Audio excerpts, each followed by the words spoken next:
Hello guys, it's Stephen here, back with another video. Yes, it's that time of the year again. We've got the big epic season preview. We've got absolutely loads to talk about. So today, we're going to run through all the categories you could think of in terms of a season preview. Transfers, star players, youth, tactics, all that kind of stuff, and realistic expectations. It's going to be an epic one, so get a brew ready, I would say. I've got my coffee here, and it's not sponsored by Tim Hortons, though I actually wish it was. Free coffee would be nice. Tim Hortons, if you're somehow inexplicably watching, send me some free coffee. But anyway, guys, don't forget as well, if you are new to this channel, please click subscribe and support a fellow Blue so you don't miss any content during this season. Also, if you're wondering where my Community Shield content is, well, I did a kind of like sponsored video with someone, a partnership, but I've not had it cleared yet, so I can't actually put it out. It's kind of just sat there waiting in the YouTube unlisted world, but hopefully it'll be with you tomorrow. But anyway, guys, let's get into this. I'm going to start with transfers, and even though there's still a day or two left of the transfer window as I'm making this video, if something's happened, it's ruined this video already, just ignore this part of the video. But if it hasn't, I'm going to safe to say, presume that we've only signed Riyad Mahrez really in the big transfer stakes there. It looks likely that we didn't get our #1 target in defensive midfield really. We didn't get a backup for Fernandinho, and that was a bit of a disappointment. We all know that Jorginho, after a very protracted transfer saga, ended up at Chelsea, as we saw him playing against us in the Community Shield. Didn't have a great game for what it's worth, but that's irrelevant. He was still our #1 target, and we didn't get him. Then there was some other rumours about the likes of Kovacic and whatever, maybe Verratti at one point, but it hasn't looked likely that we were going to get anyone else at this point in the window. Now, it was a disappointment, do not get me wrong. I think we're all disappointed that we haven't got our first choice target really of a central midfielder, given the fact that Fernandinho's 33. But we got Mahrez, and Mahrez is definitely someone who's going to bring us loads of options this season. Definitely, he's kind of started on the right wing in pre-season. He's played more central. I'm sure he'll play almost like as a 10 and a second striker every now and then. He's a very good player and one that can bring definitely something a little bit different to the team. There's also some youth signings as well. We've seen that Bernardi lad, he looks really good in pre-season, only 17, but I've got a feeling that he might spend the season training with the first team. Likewise, Claudio Gomez, only 18 now, a young defensive midfielder, but you never know. These could be kind of people that thrive given the fact that we haven't signed a defensive midfielder. Gomez could get his chances in the Carabao Cup, and that wouldn't be a bad thing. On the departure front, it's really just a tale of the goalkeepers. Joe Hart went today as I'm filming this video. Joe Hart, I'm going to miss you loads, mate. I didn't personally think it was worth a big video because it's all been said a billion times about Joe Hart, a genuine club legend, and we'll miss him. Good luck, Joe. Burnley will miss you, mate, but he has been gone for a while now. And also, Angus Gunn went for like 12 million to Southampton. Fingers crossed Angus builds a good career with himself at Southampton as well. But in general, it was a pretty quiet transfer window, and that's probably all it needed to be. I just wish we'd got a defensive midfielder, but I'm sure we'll make do. And then we're on to the squad depth part of it, and this is where things look really, really fun. Obviously, in goal, we've got Ederson and Bravo, and I suspect Grimshaw will be the third choice keeper this season, given the fact that Muric has gone out on loan. Then we've got Mendy back, which is absolutely lovely. Mendy gives us so many options, and we'll get into that later. Then Delph there. As it stands, Zinchenko's still around, so maybe he's still a third auxiliary left back. And then a centre back, we've got Kompany, Stones, Laporte, Otamendi. Weirdly, we've got Mangala, though I suspect he'll just be training until January, given the fact that he's injured, and then he'll sort off after that. Then obviously, Eric Garcia as well is a potential backup. Maybe he's taking the Tosin Adarabioyo role of being the academy backup, a centre back, and he's probably earned it given his pre-season form there, and fair play to him. And right back, we've got Walker and Danilo, and maybe as a kind of long shot, Luke Bolton potentially could be there in the Carabao Cup games as well. It's now in central midfield where things get a little bit interesting there. Obviously, we've got David Silva, De Bruyne, and Foden, and Gundogan. Then we've got Fernandinho. Maybe Gomez becomes an option at central midfield as well. Just quickly, I realised when I was making this video that I forgot to mention Douglas Luiz. Now, if he gets his work permit, he could be obviously an option for the squad depth in midfield there. Sorry, Douglas, I totally forgot there was so much to talk about. And also, if you're wondering what's going on that TV behind me, I also forgot to mention at the start of this video, Nicola over there is playing Uncharted. Give us a shout, Nicola. Hello, she's playing Uncharted quietly, bless her. The sounds on at the moment. But anyway, back to the video. Sorry, Douglas Luiz. If he gets his application, his work permit application, he could be a good option for central midfield. And I'd quite be curious to see that, actually, because he looked pretty good in pre-season. So we'll see on that one, won't we? Back to the video. And maybe we'll see the likes of Bernardo Silva play centrally. Now, he was absolutely fantastic against Chelsea, and he was great against Bayern as well in pre-season. And I'm sure, given the fact that we've got Mahrez now, and given the fact that we're going to have different formations, Bernardo is going to be playing central a lot more. He looks like the heir apparent to David Silva, which is very fitting given his name. Basically, we have options centrally. We have a lot of options. It's going to be a job for Guardiola to balance them all, if being honest. Out wide as well. You know, Leroy Sané, Sterling, Mahrez, Bernardo obviously can play there. Maybe Ibrahim Diaz if he stays. And I would like to see him be the backup to Leroy Sané. I suspect he'll probably actually go out on loan. If he doesn't, I would like to be in the first choice backup because I thought he was fantastic when he came on against Chelsea. He didn't score, but he ran them ragged. He's a fantastic little player. And all he needs is just regular game time now. Then up front, obviously, we've got an Aguero and Jesus. Maybe Sterling or Sané could play as a second striker this season. We've got options, basically. And this is the tactics where it gets interesting. As we all know, we kind of played a 4-3-3 last season.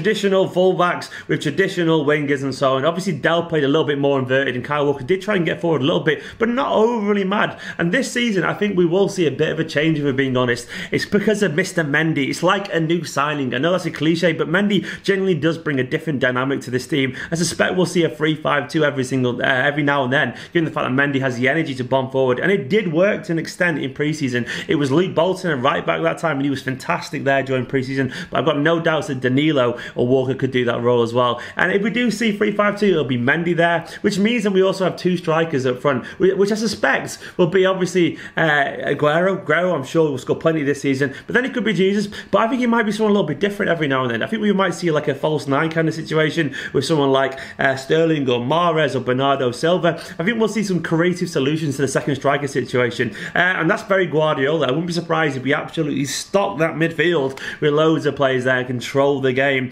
Every now and then as well, we might see Fernandinho kind of almost adding as like the third central defender, then stepping into midfield, leaving his just two there. So it's like it has a 3 defence, then it becomes a 2 when we've got the ball. And I'm sure as well we'll also see just a 4-3-3 again with the inverted fullbacks every now and then, or just a traditional 4-4-3 with wingers out wide. We've got loads of options, and I wouldn't be surprised this becomes almost like a Guardiola Barcelona kind of season when he started to really experiment with the shape of the team just to get as many attacking players on the pitch as he can. I think we'll do that at home when we're playing against the teams that are going to sit really deep on the ball. We've got a vast array of options going forward. I can see loads of formations, be it 4-3-3, be it 3-4-3, be it 3-5-2. We've got loads of different ways we can line up, and I'm sure we'll see a combination of them all throughout the season depending on who's fit and who we're playing really. Onto the youth bit, do I think there'll be any surprises this year? No, but I think on the youth bit, I guess Phil Foden is now seen as a senior member of the squad. Well, I say senior, but Guardiola did say he's one of our midfielders now alongside De Bruyne, Silva, Gundogan and so on. And I think his performances against Chelsea once again in the Community Shield outlined how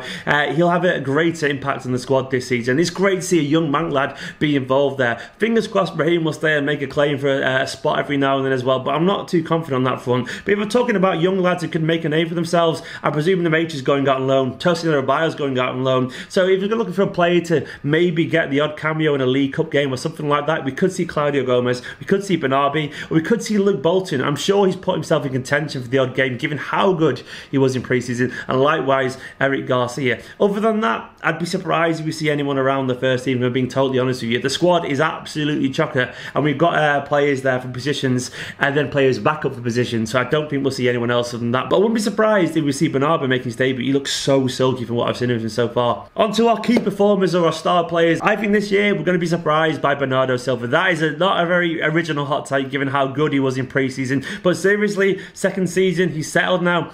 I think he's going to be pretty damn special this season, Bernardo Silva. And I also think Benjamin Mendy is going to surprise a few people just how much variation he gives us down that left wing. He's an absolute powerhouse of a player. And I almost forgot how good his passing was. So crisp between the lines. He has this incredible ability to burst forward, then just drill it across as a really sharp pass straight into the feet of someone just outside the area, which will cause so much trouble between people. Because you've got someone like Mendy bursting down, then kind of horizontally passing it to De Bruyne or Silva. They'll wreak havoc with those kind of opportunities. I honestly think as well, if Aguero stays fit, this could be his most clinical season that we've seen. He looked so sharp in pre-season, and Guardiola was saying the same. I want 40 goals from Aguero this season. I think he should be doing that in a team that scores as many as we do. And once again, I'm hoping Stoneman continues to be this player that we know he can be. He looks so confident at the moment. He looks like he'd be generally one of the best central defenders in the world, if he isn't already, according to some. We might see him in central midfield. Pep has insinuated that, given the lack of squad depth there. I personally would prefer that he stayed in defence, really, given how good he looks in pre-season. I wouldn't be surprised if he does pop in central midfield every now and then. But Stones, to me, I think he needs that consistency in position. I would rather see Gundogan played as a number 6, given how well he did at times last season in that position, if that happens. But yeah, Stones, for me, I think he could be surprised this season. I think he could go to another level potentially once again and become almost like captain material for City. And also, I guess he's one or two players that have had a second season now out. Walker, I'm hoping for more of. Maybe Delph will be more comfortable in left back position given he's had a season there. And who knows what Leroy Sané could do. He's got so much potential, that player. He's a fantastic young lad. And Sterling as well. It's a big season for him. He's got a lot of competition now. He obviously, I think he got 40 goals and assists last season, which is an absolutely sensational record across all competitions. And once again, it's a big year for him. And on to our rivals. Well, I think it's fair to say Liverpool look to be the strongest rival this season, given the signs of Alisson, Naby Keita, Fabinho, Shaqiri and so on. They've answered a few of their problems there potentially. We don't know how well they will do. And I think in general, they've got a hell of a gap to catch up on us. We have to be worse and they have to be like 30 points better or something like that. I still think they'll be a big rival of ours, but I still personally fancy our chances against them. We don't know how well Alisson will settle over here. We don't know if Naby Keita will do well in the Premier League, though I'm sure he actually will do. Fabinho is the one I'd probably question the most out of the big signings potentially. Shaqiri, good little player, but I'm not saying personally get anywhere near our squad. I don't think he would do. I think he's like, he wouldn't even make the bench if I'm being totally honest with you. But they still have got a very good team, and obviously Mo Salah, one of the best strikers in world football. And obviously as well, they've got Sturridge back. If he maintains his fitness, he's a very good player. They're going to be stronger this season, but they've got to come at City. They've got to be reliable. They've got to be at it from the very first game. And we're very, very much still the favourites here. And I think against Chelsea as well, they're obviously a very good team with a very good coach in Sarri. But it's going to be a big rebuilding job for Sarri. They haven't got the players really for Sarri ball, for want of a better phrase, really. It's going to be a bit of a struggle this season for him. I think they'll do well still, but I'd be very surprised if they're cohesive a unit as we are this season, given that Guardiola seems to have this team totally and utterly focused. Arsenal as well, it's a big rebuilding job for them. Spurs haven't signed anyone at all so far, apart from being likely to sell maybe Alderweireld to Manchester United. It's just been a disastrous summer for them, really. Pochettino did the whole, it's like 5 new signings when 5 new players sign contracts, which is a surefire way to get your fans a bit pissed that you haven't signed anyone. Then on to United as well. Well, their summer's been fraught with tension and difficulties. Mourinho moaning about transfers and so on. They're still a good team and I'm sure they'll be effective at some points, but it doesn't look like they've had the best pre-season, and I see no reason personally why they suggest they've turned over a 20-point difference between the two teams. Guardiola seems to have the players really, really focused this year, and these rivals will come at us, but I'm still personally thinking that we'll get the better of them. Which leads me on to the trophies, and yes, I've pretty much given that way. I still personally think we'll finish first in the league. If I was to predict the top 6, I would go something like this: Manchester City, Liverpool, then I probably would go for Chelsea, and then I can see United making the top 4, Spurs 5th and Arsenal 6th again. I think it's going to be too hard for Arsenal to kind of just make up that gap, really. And on to relegation threatened teams, well, Cardiff seem an obvious one for me personally. Maybe Bournemouth will struggle a little bit this year. Huddersfield as well. I think they just about, you know, they got lucky a little bit last season. I think this year could be the year they go down. And also, Fulham, they've made some good signings, but it may be a little bit too much for him. But I still think they'll stay up, if I'm being totally honest with you. And Newcastle, I think, will be all right this season. Watford, I think, could surprise people and struggle a little bit this year. West Ham, I hope they do all right under Pellegrini. But for me, if I had to choose 3 teams that'll go down, I think Wolves will stay up. I think they're looking very progressive, and the players have signed are decent. I'm going to choose, I'll probably choose Huddersfield, Cardiff, and Bournemouth. I'm going to go for Bournemouth and stick my neck out on the line there. Just a gut instinct. Fingers crossed they do alright. But into the other competitions, well, I suspect we'll win another domestic trophy as well. I'd like it to be the FA Cup this time, but I'll take the League Cup too.